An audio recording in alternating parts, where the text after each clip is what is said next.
Hi, Nilima. It's lovely to see you. Um, I want to begin by asking you to talk about the catalyst or the event in your life that you've identified as a bit of a turning point for you. Thanks, Ro. It's so great chatting with you. And I guess because it was you saying, let's do this podcast, I kind of went back into my very early days. I'm 54 now, and I went back to the time when I was 18. So the story I remembered, the catalytic event, is I was in the 12th grade, which was considered junior college in St. Xavier's College, Mumbai, which is a very prestigious college of India. It's one of the best colleges, as you know, and you went there as well. And there was something called the Dorab Tata Scholarship, where the Tatas asked all these South Bombay colleges to nominate about six or seven top students to go and be interviewed by the Tata panel and be selected for this scholarship, which was essentially like part mentorship and part funding thing to help in your future studies. It wasn't a large amount of money, but it was a very prestigious thing to be awarded the Dorab Tata scholarship.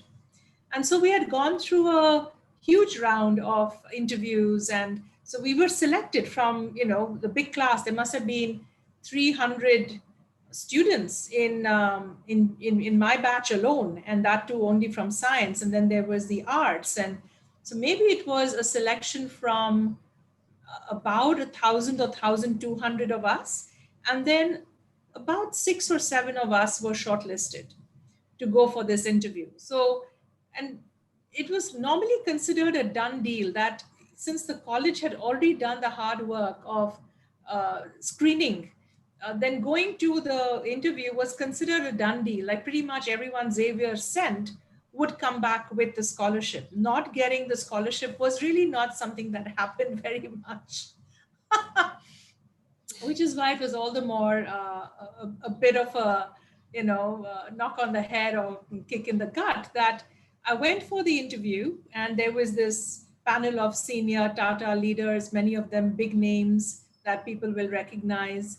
And I didn't know much about the corporate world, but all I knew was like, oh, I should go impress them. So because I was young and I didn't know how to show up in front of an audience like this, something kind of took hold of me. And instead of doing what I usually did in my previous interviews that had got me here, I kind of went down. They picked one thread on something I said about, oh, I do fashion shows.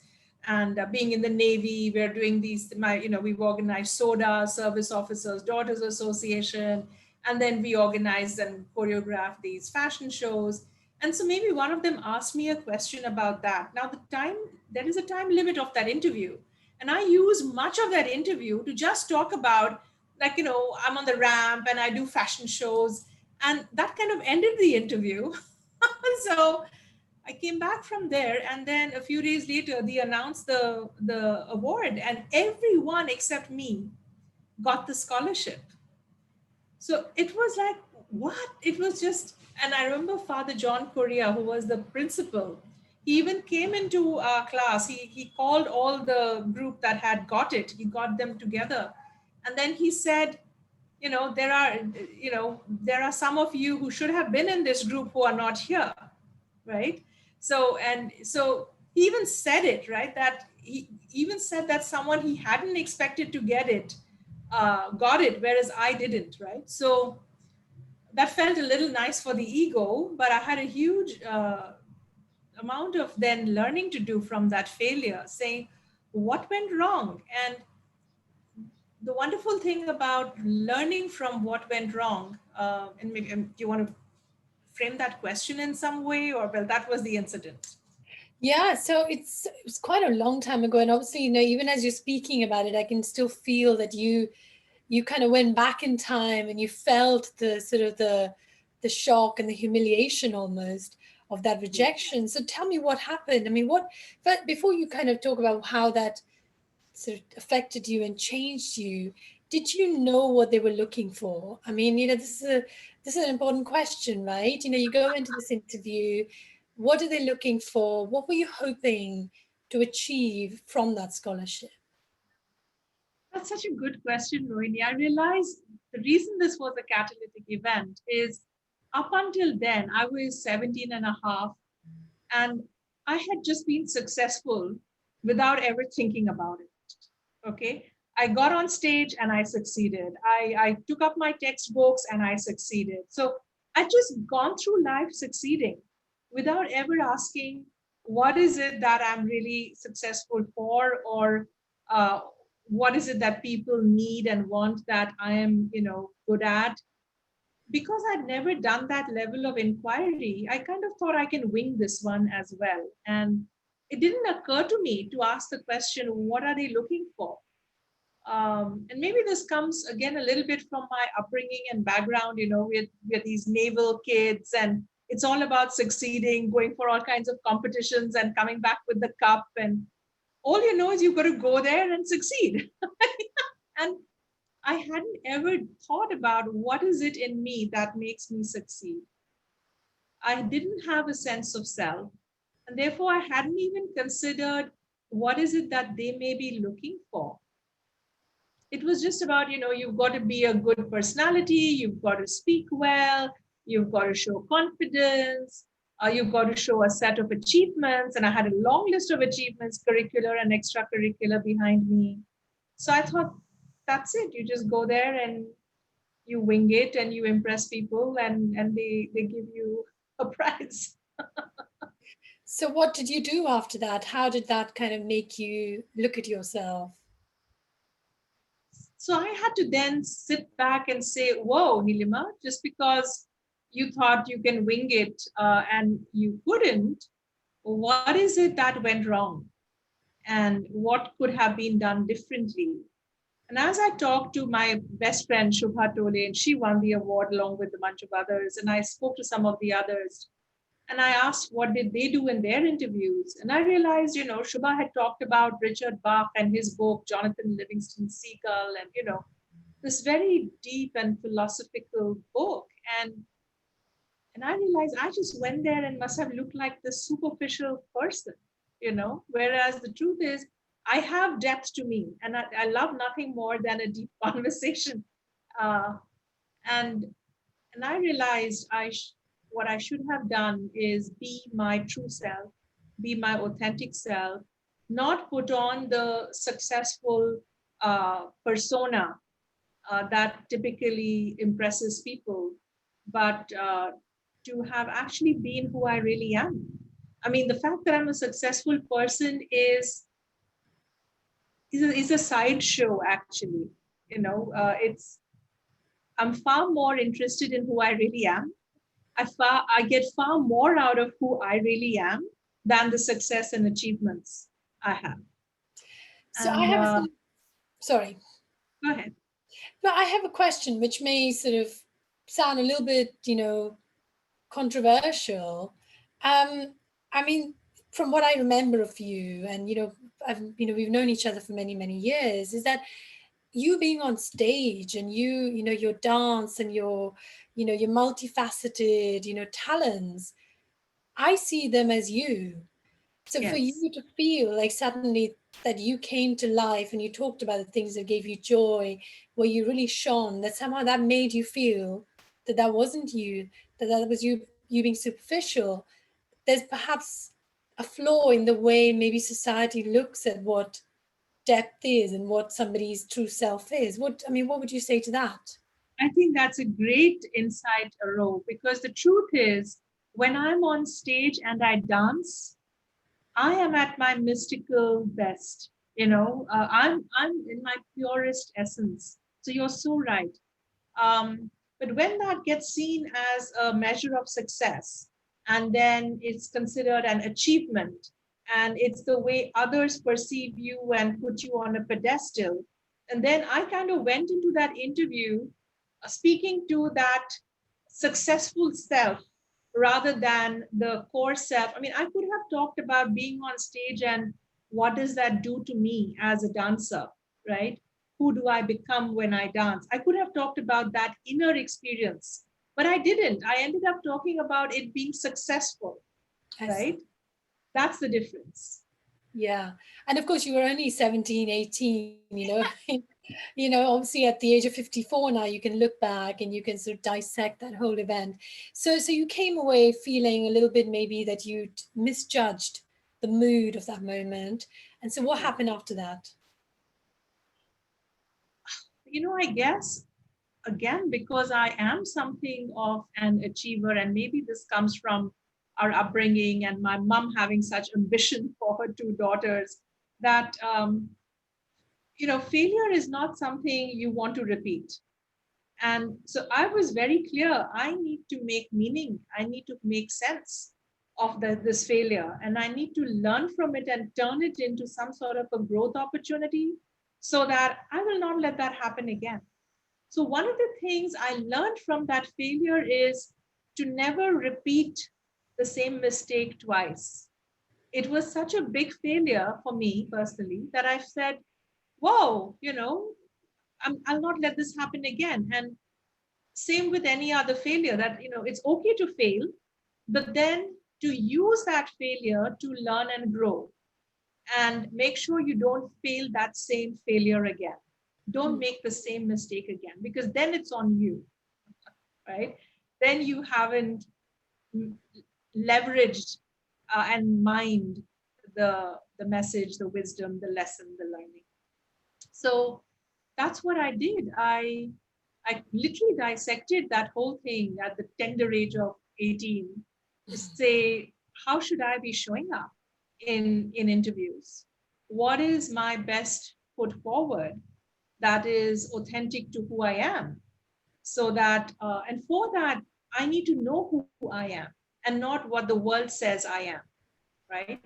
So up until then, I had a sense of, I didn't have a sense of self, interestingly. It's because I had got by with others' definition of who I am, mm, and it had worked. I had not had to do the discovery of who does Nilima think she is, right? I went by my mom's sense of what achievement means, or what, society's sense of what achievement means. Coming first in class was achievement. I just went, put my head down and got on with achieving all those things that I thought I need to do to show up in the world. But this failure was a wonderful thing, because I had to say, hey, just because I failed, does that make me a failure? Or who am I when when I don't achieve these so-called external criteria of success? Am I worthy in any way? Do I have a sense of self-worth in any way? So that journey to discovering who I am and how to be more authentic began because of this failure. So, in terms of your maybe, academic choices that you made or your career choices, did they in any way become influenced by what happened to you? Or did you already know what you were going to do and did you stick to that path or what happened? Perhaps you're right. It may have influenced what I then did, because up until then it was like, oh, if you are intelligent, you have the smarts, then you do science, or you go become a doctor or an engineer. Well, I decided I'm not going to go for medicine or engineering, even though I had the marks after my HSC board exam. And when most of the class went away into medical and engineering, I decided to stay on and do my BSc in life sciences and biochemistry. Now, even then, I didn't fully own who I am, because I didn't know who I am and what my real interests are. So I just thought, hey, this is a good way to get a degree as any. So I did life science and biochemistry. I ended up polishing my brain power, just dealing with a subject like that, immunology and biochemistry and all that. But, just literally 1 year into it, I knew I'm not going to pursue this as a career. I cannot spend my life in a lab. So after that, for post graduation, I then said, enough of this. The rest of the class all went to Caltech and, you know, all the big universities in the US to study to become microbiologists and, studying life sciences at the master's level on full scholarship. I was perhaps the only one who didn't do that route. And I said, I'm going to take, this detour now from the rest of the stream. And I took up um, social communications media studies from Sophia Polytechnic. So it was a complete change from sciences into media, into communication, right? And that is where it was like coming home. I literally felt like I'm now breathing the air that I'm used to. Otherwise, it was like my lungs were made for some other kind of oxygen. And in the world of science, I was kind of coping. And I coped so well that I came second in the university. My friend Shubha came first. But, that it just wasn't my thing. And I'd managed to cope. But finding this other thing, and you're right, maybe this thing of be authentic, be your true self, don't follow the just what everyone else is doing, because that means that's successful and that's the path to success. Make your own choices. So you're right, I had the courage to branch out and just do my own thing. And to my parents' great credit, they never really ever pushed their ideas on us. It's like, you should figure out what you want. Just make sure you work hard for it and you succeed at it. That was what they did. Yeah, yeah, that's so lovely. So actually, I'm just trying to think. Your the way you kind of lit up the stage with your presence. You're somebody who loves communicating, whether it's through dance or whether it's through other means. And so it's somehow, maybe not consciously, but somewhere in your subconscious mind, you knew that that was the area where you were going to thrive. So in terms of then your life choices thereon, did they go as planned or what changed for you? You're right in the sense I was following my intuition or instinct that I come into my own and I get lit up from the inside when I'm communicating, whether as a dancer or a speaker or a writer or whatever it is, like when there is like a communication. And as I took up this course, I realized more than the media presence, what what was really exciting for me and inspiring for me is the power of communication itself, right? And it's years later that I discovered that I'm an Enneagram type 1, which is called the reformer, which is about showing the world a better way. And, it's like the Gandhis of the world. I didn't know that about myself then, but when I realized the power of media is to heal and to resolve and to spread awareness of what's important. And I realized that all the problems in the world that are not natural, disasters are a lack of communication or miscommunication. Um, and I felt this deep need to heal uh, interpersonal, intrapersonal, and mass communication. Saying if people learn how to communicate, learn how to talk to each other, then we will not have the conflicts that we have in the world, right? So even when I think of mass media, and maybe this is where mentors play such a big role. Jaru Mullah, who was the head of the SEM department, the course that I was taking, she would come into class and she would just fire us up with saying, you privileged young girls, you come in your fancy cars and you live in your Malabar Hill apartments, and but you are here to be communicators. She would look down on any of us who went and did the usual mainstream jobs. Okay, she was something of a socialist from her own wonderful home that she lived in, and she would say to us, saying, social communications, right? Go out there and heal society in some way. Help fix the problems of society in some way. Use the power of your media, your writing, your speaking, your films. They are powerful ways to change thoughts and behaviors. and so use media to do that. And so that's what I got really inspired by, saying I'm going to do my course in public relations. I specialized in that. I wanted to go into the corporate world. But in PR, it was basically saying do good, be seen as doing good, and be known as doing good.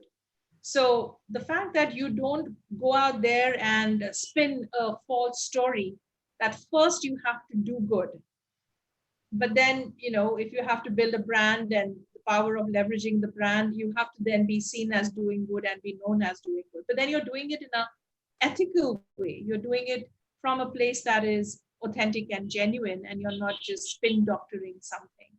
So yeah, I guess all that, this thing of, I guess, looking back, making meaning of my crisis or my catalytic event was, I realized the duality of superficiality and depth, and this thing that being superficial doesn't serve me and doesn't serve anybody. And even if I am in the public eye and I'm going to do something that feels like it's about the persona, to make sure it's always backed up by the depths of your own truth, you know. And when I put those two together is when magic has Mm. So give us an example of when, the first time you were able to kind of connect those two things and create something even better. happened.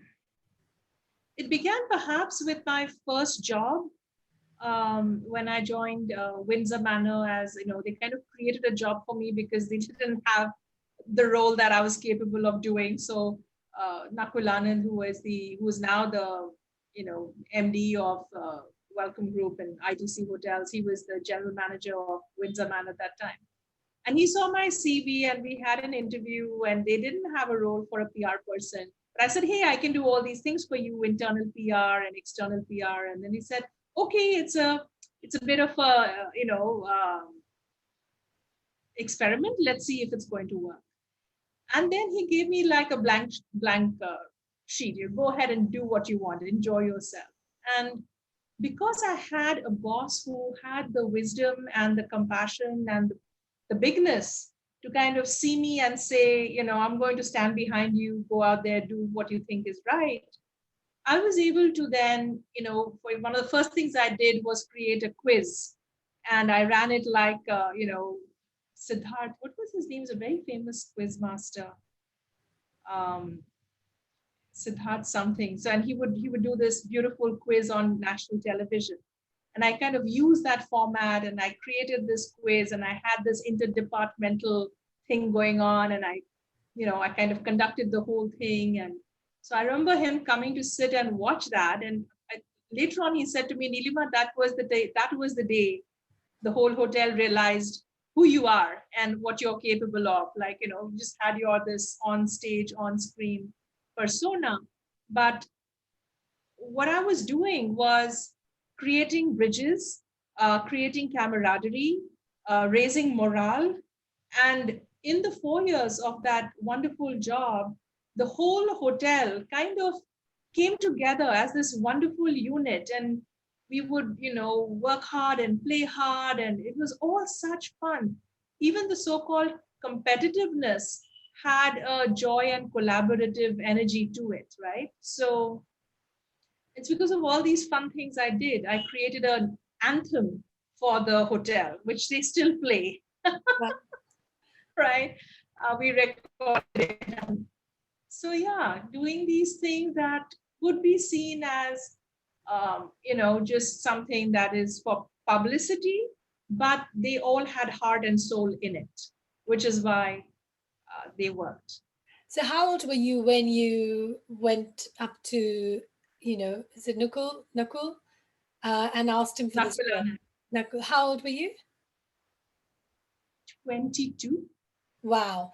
Okay, there's so many things that come out from that little snippet that you told me, and I'm just going to try and, reflect them back to you. So first off, I think I love the fact that you had the vision and the ability to almost look at a business and see how you were going to add value. Because something I talk with my clients quite a lot about, that, it's one thing to kind of wait for the right opportunity and then hope that, that they will pick you. It's another thing to create your own opportunities by almost in your head painting a picture of a job that you can do really well. So you did that at the age of 22. That's amazing. But secondly, what I love about your story is that a lot of people think PR is all about, sort of, taking a story and then spinning it to the outside world to create this superficial impression, Yeah. like the way you felt you had done in your interview for that scholarship. But actually, what you're telling us is that what you did was far more valuable, that you brought in a way for people inside the business to communicate with each other, to get to know each other, and to resonate with the common thread that Yeah. held them together. And that's something that so many businesses miss, don't they? Because they're so busy trying to create this superficial persona of, doing good and doing well, etc. Yeah. So you did that, and at such a young age. I mean, that's amazing. I love that. Yeah, it was such a high to have begun my career with that sort of an experience. Kind of spoiled me for some of my knocks later on, because I was spoiled with this great boss and this wonderful team of people. It was an age of innocence, and it was such fun, such fun. Later on, of course, as you grow higher in PR, you can't just be doing internal PR. You also have to focus on media relations. And as I grew in my role, and my job with ESPN Star Sports, looking after corporate communications for 25 countries across Asia Pacific, at a time when sport was, satellite TV was just coming into Asia, and it was a bit of a cowboys market. And so, buying in millions these sport properties and that becoming a story. And my heart was just not in it. And I so much more enjoyed the internal communications, which is, I realized looking back, that's who I am and that's what I do best. It's not the external stuff, which is schmoozing with the journalists and trying to, uh, you know, massage the story. Yeah. And in all of this, because I know from, having known you for so many years, that you know, you moved across the world quite a lot with, your husband Vijay's career, which involved him moving countries quite a lot. And despite that, you were able to keep your career going in some shape or form. But I also really acknowledge the fact that you still found time, despite, a busy job and children, to actually still do your dance and your shows and all that. So I think for me, what's important is that you didn't let that setback put you off, Yeah. the shows and the dance, that you were able to at that young age separate what they had seen of you from what was actually there for you, and that you continued with Yes. that. So tell me a little bit about what happened then, because I know the story of what happened, with Vijay falling ill and some of the changes that happened in your life, and how you can now look back at what happened at that young age and connect it with what you are doing now. So I did leave corporate communications after 10 years because I felt as I grow higher in this role, it becomes uh, less authentic. And you're not rewarded for the deep inner cultural work that you're doing, but you're expected to do this, uh, you know, being careful with the truth that you're putting out there, so to speak, right? So that's not who I wanted to be and what I wanted to do. So I gave up my full-time corporate communications career. We had moved to London at this time. It was the right break, so I could start afresh and not go into yet another Copcom's job. And so I took up the study of yoga and Vedanta, and parallelly brought Karu to the international market, which is this design collective that does art for everyday living. They work with threatened craft arts, and they just create these incredibly stunning international quality home artifacts and pieces of furniture, and it's just mind-blowingly beautiful. I don't know if you remember coming for that exhibition at the Nehru Center.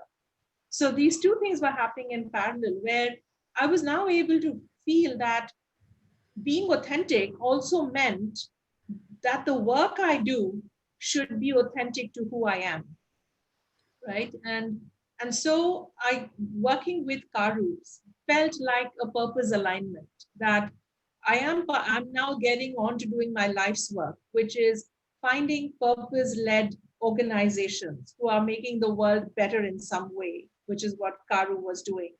And then bringing my expertise, which is, someone who knows how to build brands and do PR and events, so helping launch them in the UK market, and effectively it was their international launch, doing it at the Nehru Center, and not just doing an exhibition and trying to sell those beautiful objects, but also I created like a panel discussion. And we had Sir Christopher Frayling and we had Tom Dixon. And so it was pretty amazing. We had this wonderful lady, Deborah, I forget her second name, from the V&A Museum. So it was now thought leadership, right?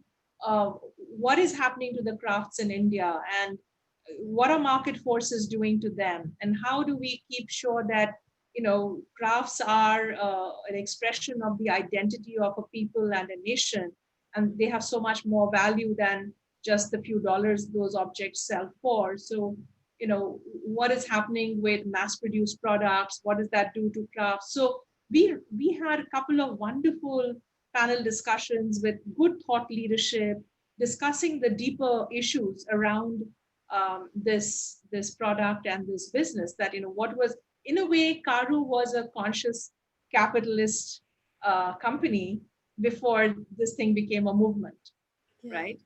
I'm now part of the conscious capitalism movement, which is how do you elevate humanity through business. And so, this thing about being authentic, even in the work you do and the business you do, and having that through line from how you source your products all the way to how you sell them, and how much are you selling, spending on marketing, and how much are you spending on actually creating real value. Um, so yeah, I was able to bring my previous background in corporate communications to now a social impact, a cultural innovator company, right? So Mhm. that was the second thing I did. And studying yoga and Vedanta was a life changing moment because, again, I came home to yoga and I realized I'm never ever going to leave this practice. I've kind of rediscovered my essence through yoga. And Vijay got diagnosed with colon cancer 2 years into that journey. And so everything I was learning for health and wellness now became about also, um, making sure he recovered. So that took us into a journey of discovering integrative medicine and holistic health. So when we came back to India, I spent the next 10 years doing cancer support and cancer rehab and setting up an integrative medicine practice, helping other cancer patients go through their journey. Everything we were learning, we started teaching. So I was leading that effort in a clinical setting in Bangalore. Wow.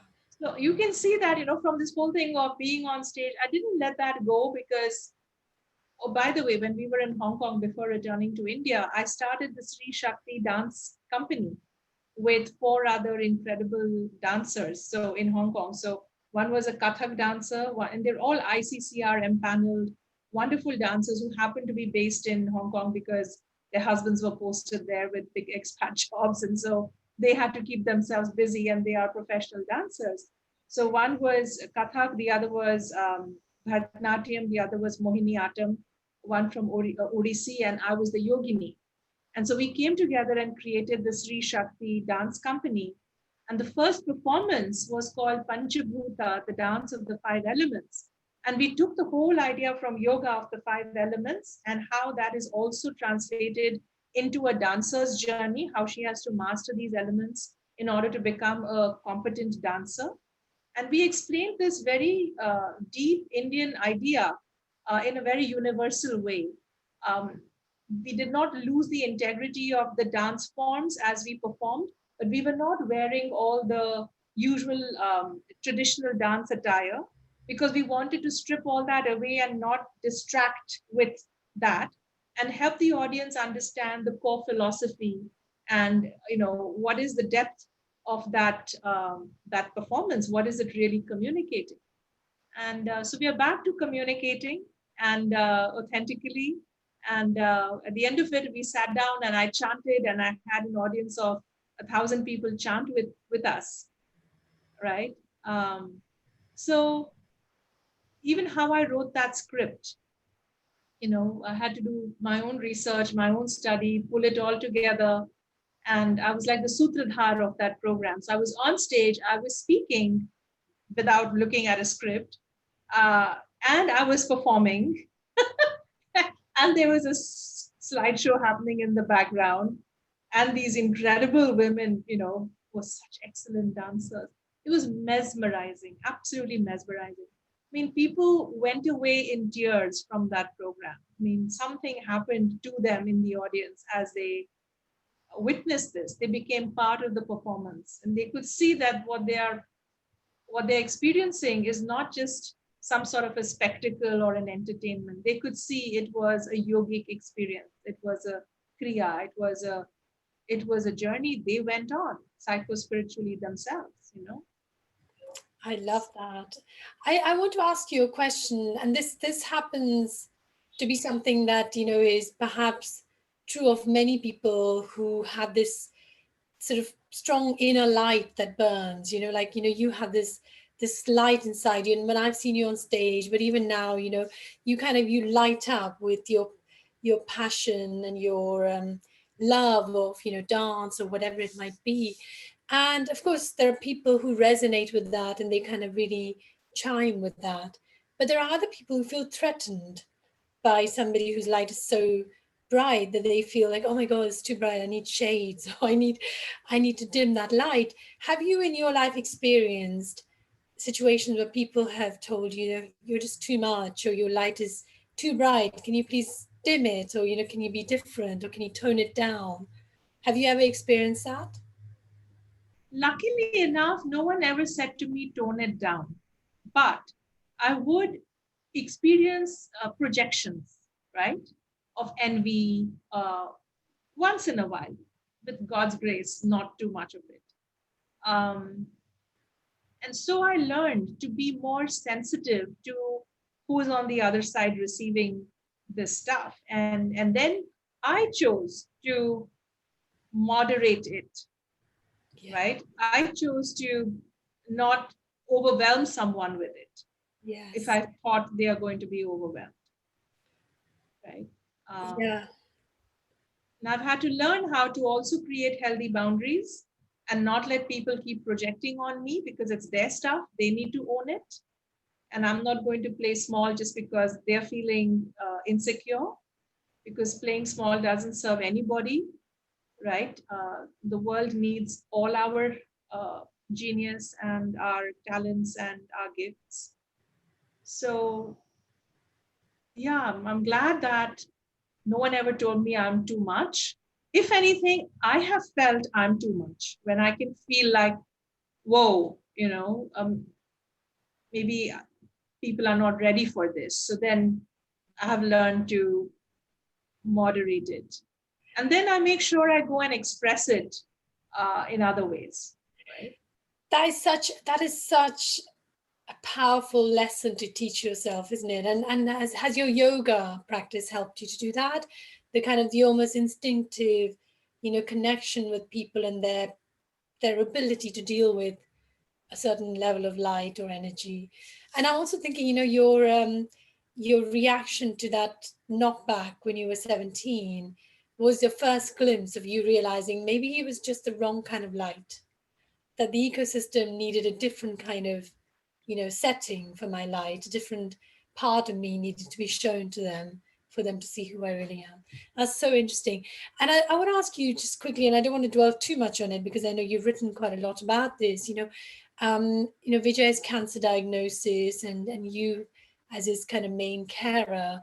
And I've had on my podcast, a couple of people who have themselves been survivors of cancer, and so I've kind of heard it from their point of view, and they've all said just how important having the right people by their side was in their recovery. And you are obviously on the other side of that. You were effectively the wind beneath his wings. But as a carer, you must also have found it extremely hard and very isolating at times. Can you talk a little bit about that and how you dealt with it? So as we talk about the oxygen mask, right, I very quickly realized that if I have to help him and help my family, I have to be strong and resilient. So I have to put my oxygen mask on first and not feel ashamed of it, or not apologize for that. And when we returned to India to start our own consultancy called Roots and Wings, and doing the cancer coaching, as Vijay was slowly recovering his health and reorienting his sense of self and his life, he went through a kind of post-traumatic stress. So it was very, very hard on me, and so I would try and buffer the children from that, and yet life was functioning. We were out there in the world working together. So I had to make sure that I am I am feeding myself and I'm not getting depleted. So I took up a lot of further study. For every 3 or 4 workshops that we were teaching, I would go and sign up for some course: drama therapy, dance therapy. Um, I did all kinds of amazing things, energy medicine, EFT, hypnotherapy. Really kind of uh, took up all these personal growth, self awareness, um, self help kind of modalities. And in the process, met an amazing tribe of people. So I made sure I didn't kind of get depleted and kind of drowned in that very, very, very difficult situation.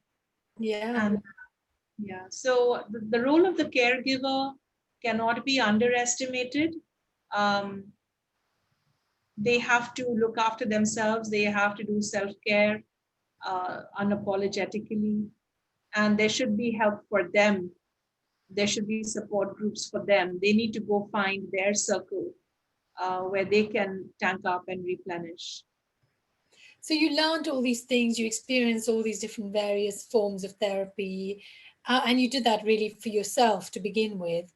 But Yes. now that, touch wood, Vijay is so much better, and you've kind of all, both of you moved on and you're doing different things. Tell me a little bit about how you've pulled all that experience and learning to now help others. So that was a wonderful thing, and it's the map of the hero's journey. That when you go through your crisis and your trauma, you have to face your worst fears, and there will be allies and enemies who will show up, and you will learn things from both of them, and then your transformation happens. But it's not only for you. The journey isn't complete until you bring the gift back to your world in some way. And I intuitively knew that, and everything I was learning, I would come back and I had a regular yoga class. I would start incorporating all that into my yoga class. So the class would always have something new. Or today, Nilima is going to teach us EFT along with the yoga. Or today, she's going to teach us some sort of a core somatic integration along with the yoga. Today, she's going to talk about drama or dance therapy and do one little activity that she learned in her workshop. So I would immediately transfer what I was learning into my teaching and incorporate it. And even the workshops we were doing with corporates, in a way, this became what was unique and differentiating versus other leadership programs other consultants were offering. Because most training is very cerebral, very cognitive, lots of PowerPoint, right?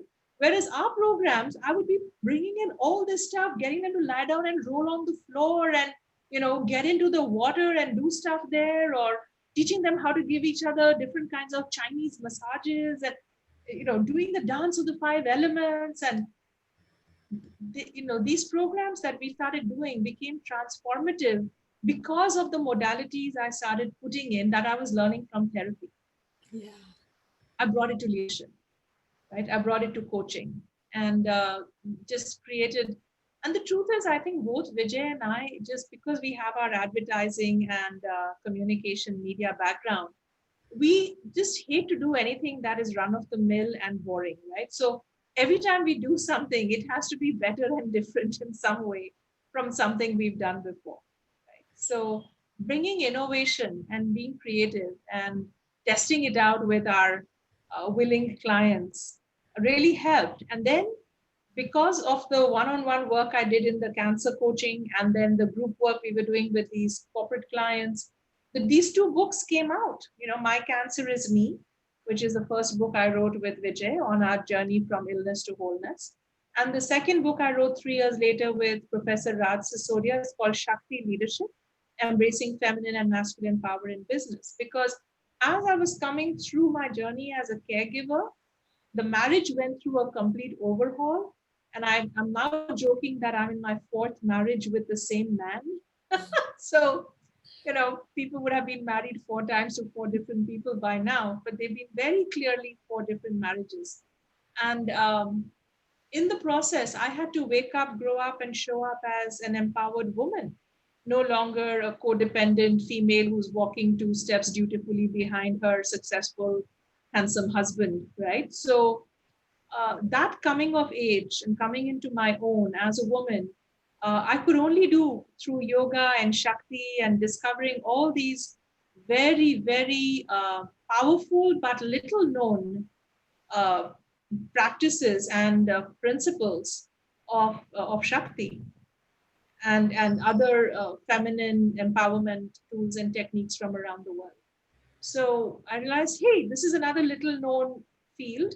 And if I'm learning all this, I need to now put it together in a way that someone else doesn't need to spend 7 years learning.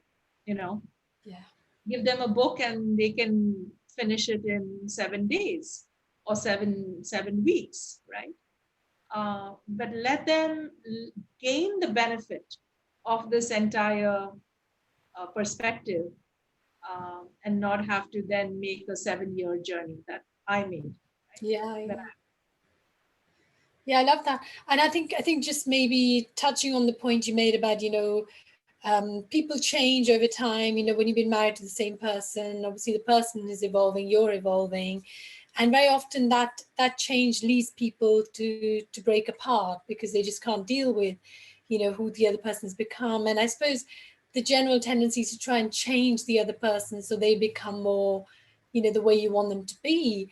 But I get a sense that in your case, certainly, I mean, maybe with Vijay as well, that you didn't try to do that. You actually looked within and you looked at who you were. So can you briefly talk about, if somebody's in that situation where they're thinking, oh my God, I don't know what to do with this relationship, I want to stay, but I don't feel like we connect on the same level. What would you say to them? So you're right. I mean, I think we all begin by trying to change the other, and when you discover the other is so unchangeable, you're kind of dealing with a rock. Then it's like, whoa, the only way I can deal with this is to then change myself and how I'm looking at this, right? Uh, because two people co-create the pattern of a relationship, the dynamic of a relationship. So you both are involved in who and what it has become. So if we want to change that, if the other person's not going to change or doesn't change in the way you want them to change, then you have to go to a new level and then break that bonding pattern so that there is space created for a new way in which the two of you can engage. Even if the other person hasn't shifted, if you have shifted, now the dynamic between the two of you can shift as well. Yeah. The good news in my case is that, Vijay, to his great credit, has tremendous integrity and willingness to work at what's important. And for him, the marriage was very important. So the two of us obviously have some very deep soul level commitment to each other in this lifetime. Otherwise, for sure, this marriage would be over, given what we've gone through, right? Yeah. And so my final question for you, Nilima, and I know there's so much more I want to ask you, but unfortunately we only have a limited window of time, is, everyone has their own, I suppose, sense of what a fulfilled life looks like for them. What would be your definition of a fulfilled life? I think a fulfilled life is the ability to have attained a level of self mastery over one's emotions and thoughts and manage that inner scape, so that, even when there's discomfort, you know how to be with it. Even when there's confusion, you know how to be with it until there is a new equilibrium, a new level of comfort, a new level of clarity that emerges. So just the ability to deal with life and to roll with life in a more competent and capable way, that is what I call self mastery. And on the other side, a sense of selfless service to a higher purpose, right? That um, to have made a difference because you lived, right? So to have touched someone's life and improved it in some way, that is what is deeply fulfilling for me. And of course, for you to be in a state of fulfillment and peace and ease, uh, this role of harmonious relationships, and this is, I think, a huge Harvard study over 100 years or whatever, right? That ultimately, when people are on their deathbeds and they're asked what was it that finally really mattered, and what really matters is the quality of your relationships and how harmonious and joyful and mutual and loving and caring they were. And did they grow each other in some way, right? So I think these are like the three things: the the ability to have some competence and mastery over one's emotions and so on. The other is to have a sense of purpose and to be living your life on that purpose and to see that you're making a difference and making an impact and helping people in some way.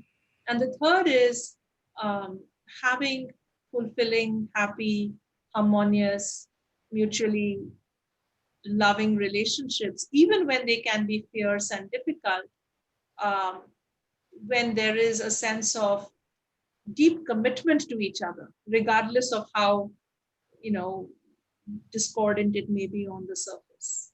That you are committed to each other and committed to kind of see that through. Uh, if both sides can feel that way, then that can bring deep fulfillment to your life. Yeah, I love that. So, I mean, there were three pieces, and I wanted to obviously touch upon the fact that we're in this very, very painful, difficult time, especially in India with what's happening with COVID. And so, somebody who's listening to this, may have had a lot of trauma, as a result of COVID or other things. So, when they listen to sort of, finding mastery over your own emotions, how can they interpret that? Because there's two ways I've seen people think about this. One is to completely detach yourself from the emotions and from what's going on, which is not healthy. You're not saying, ignore those emotions or kind of pretend they're not there. What you're saying is something a bit deeper. It's kind of almost accepting them, but not be defined by them. So can you maybe, if imagine you were helping somebody to understand what that means and how they could begin to master emotions for themselves, how would they go about doing it? So, first of all, this is like saying to someone, don't need to go for to 10 years of schooling, but just ask an expert a question and you'll get the answer. So Yeah. we go for 10 years and we learn to how to hone our IQ, right? Um, but no one's teaching us EQ, emotional intelligence. No one's teaching us SQ, spiritual intelligence.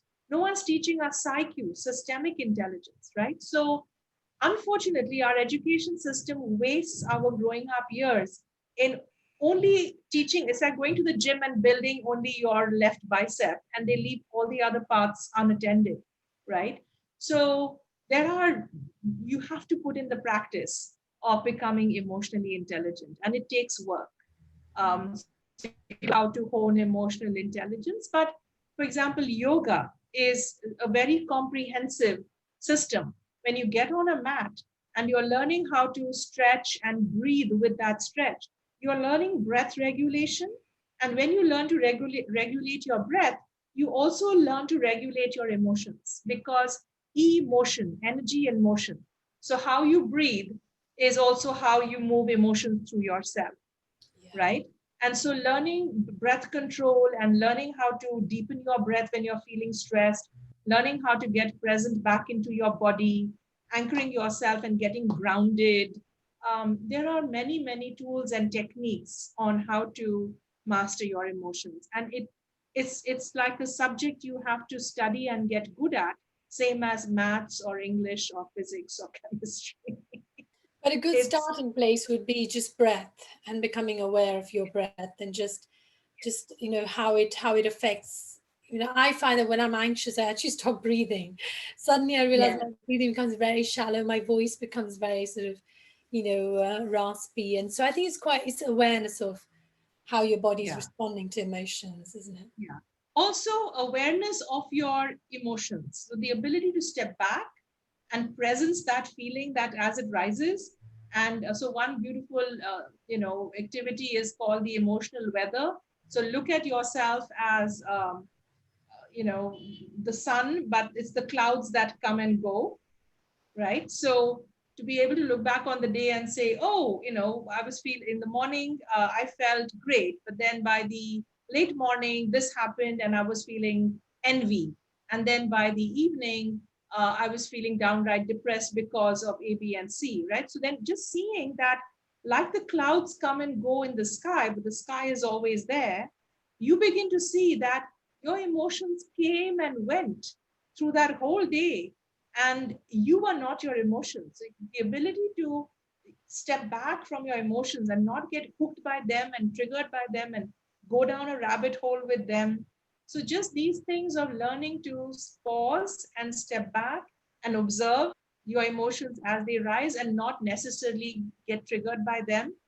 Like the weather, they will pass. Like the breath, they will go. Next breath can come in, which is a better, easier breath. So there are tons of wonderful techniques. There's something called EFT where you tap on the meridians, the meridian points. And in the process, you kind of get unstuck wherever there is energy that is blocked.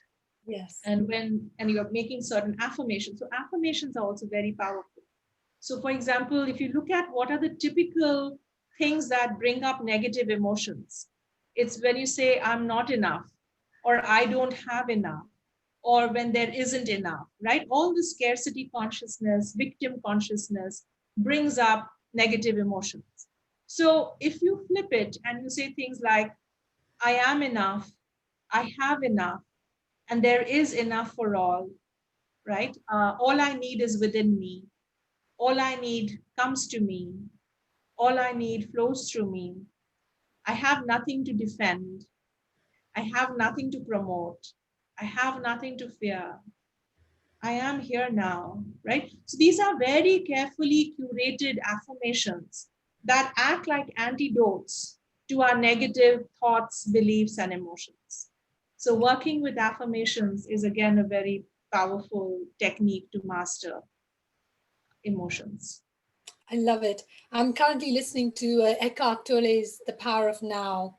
And it's such a, I mean, I listened to it a couple of years ago and now I listen to it again. I'm like, I don't remember any of this. So it's quite funny that when the time is right, these things just sink in much more powerfully. Nilima, thank you so very much. I really enjoyed this conversation. There's so much more that we can talk about, but we'll probably have to wait for another time to do that. So thank you and look after yourself. Thank you, Ro. Always a delight.